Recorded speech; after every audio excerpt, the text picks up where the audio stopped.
would pass? Yeah. And the answer is that when the amendment was proposed, Martha Griffiths, one of the few female representatives at the time, rallies support, convinces LBJ to. Right. Hananiah's not particularly interested in what really happened, right? He's just using history to try to come up with stories that aggrandize himself. Support the amendment. They get all this momentum, and then it becomes part of the bill. So this story is told on the left as sort of like a tale of hubris, right? I do love the idea of like, this is so far out there, pretty soon they're going to start saying that it mobilizing for something they believe in. I do like the idea of some laws basically being mulligans. You're like, oh, this one doesn't count. Nobody really wanted this one. He's trying to make this argument that like elites and bureaucrats have taken the simple law and turned. So for Richard Hanania, arguments like everything else in his life are simply things like people for him to use for his own aggrandizement. Right? There's nothing higher than his own aggrandizement, which makes him an intellectual and observer.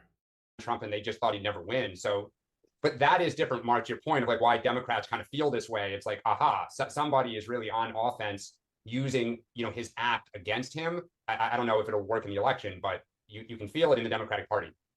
Well, Hillary moved really slowly. I mean, remember those things where it'd be like, it would take 6 hours for someone to approve a tweet in the Clinton campaign. That's obviously right. No, but the circumstances are clear that this is a nimbler campaign. It has to be of necessity because they need to make an impact instantly. But as I say, I don't know that there might be diminishing returns from that. I don't know. They're less afraid of making mistakes than the Clinton campaign was, which, my colleagues go. Okay. Hillary would have won if Jim Comey hadn't interceded. Right. So Donald Trump won 2016 in large part by a fluke, right? If that election had been run 10 times, he probably would have won once out of 10 times.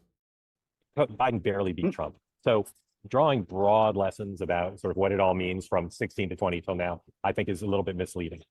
Both those elections could have gone the other way, and you don't want to sort of overlearn. The country's very divided. Trump does have a ceiling, but under the right circumstances, Trump dealing on his support.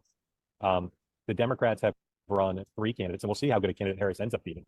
But there's no doubt that in Clinton and Biden, Trump was lucky in running against relatively weak candidates, not powerhouse candidates, not Clinton, Bush, Obama, not just rising superstars. Now a month ago you would have said Harris